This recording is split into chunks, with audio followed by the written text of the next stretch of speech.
Hello, what's up mga boss? Welcome back and again to my YouTube channel, Chicken Asil Breeder.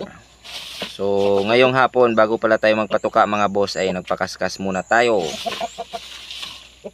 Ngayon pala ay November 23, 2024. Alas 4:30 ng hapon. Pagpatak ng alas 4:45 mga boss, tatanggalin natin siya dyan. Magpahinga ng 15 minutes, tsaka natin siya pakainin.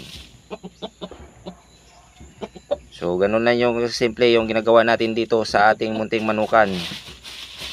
Ganito tayo maghanda ng ating mga alagang warriors mga boss. Sa umaga, magpakaskas. 15 minutes bago magpatuka, nagpapakain ako alas 7. 6:30 nagpapakaskas ako. 6:45 tinatanggal ko na siya. 15 minutes yung pahinga. Tapos alas 7 magpakain. Ilagay sa cord tsaka pakainin. Ganon din sa hapon mga boss. 15 minutes napakaskas bago pakainin. So, ganun lang kasimple at ganun lang kadali yung paghahanda sa ating mga alagang warriors mga boss, kasi masisipag silang magkaskas. Yun o.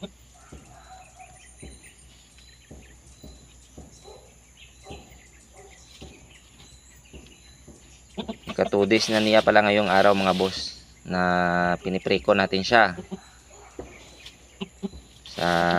Para ma-spar at masubukan natin kung okay o pasado, tsaka natin laban.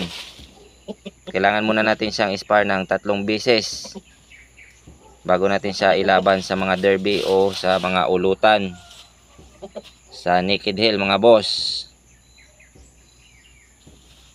So, nakikita nyo naman, masipag yung ating alaga na kumaskas o mag kay-kay o kumahig dyan sa kanyang scratching pen.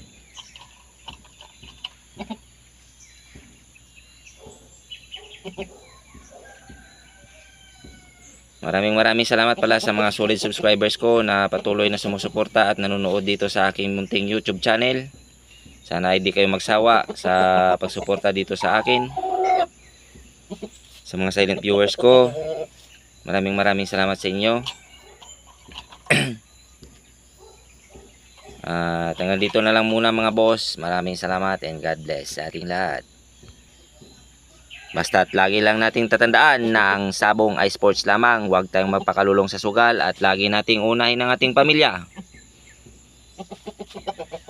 Maraming salamat and God bless sa ating lahat mga boss.